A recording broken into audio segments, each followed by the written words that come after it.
Boker Tov, Shavua Tov, en ce dimanche 1er février, ça y est.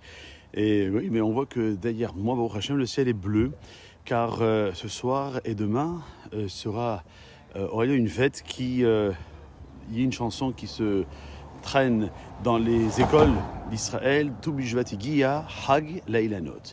Voilà que Tu Bishvat va arriver, et c'est la fête des arbres. La nature semble, en cette période, quasiment morte, car dans certaines régions, pas en Israël en tout cas aujourd'hui, mais le froid est toujours bien rude et les nuits encore trop longues, ne serait donc pas plus judicieux de célébrer le festival des arbres au printemps.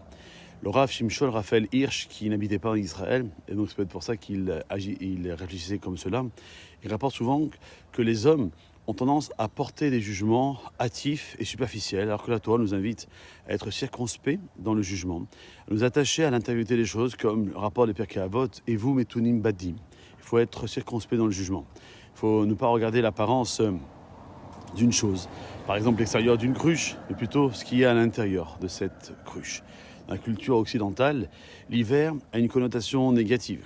Il incarne la vieillesse, le déclin, la mélancolie, l'obscurité. Pourtant, si Dieu l'a créé, il est tout à fait aussi important pour la nature que les autres saisons. On constate en effet que le froid hivernal, la pluie, la neige, le vent ont une action nettoyante, fortifiante, purificatrice sur les arbres.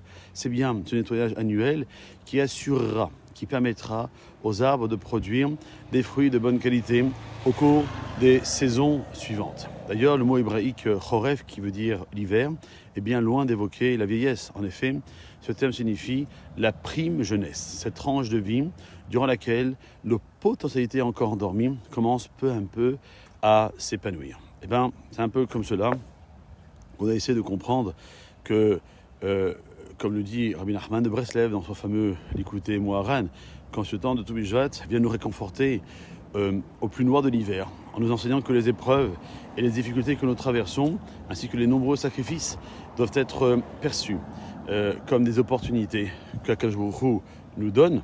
Voilà. Il fait pas chaud, hein. Il fait chaud ici. Donc c'est vrai qu'on est invité avec les mouches qui nous suivent afin de pouvoir renforcer ces épreuves, notre émouna, et développer ainsi des qualités insoupçonnées, sommeillant au plus profond de notre être.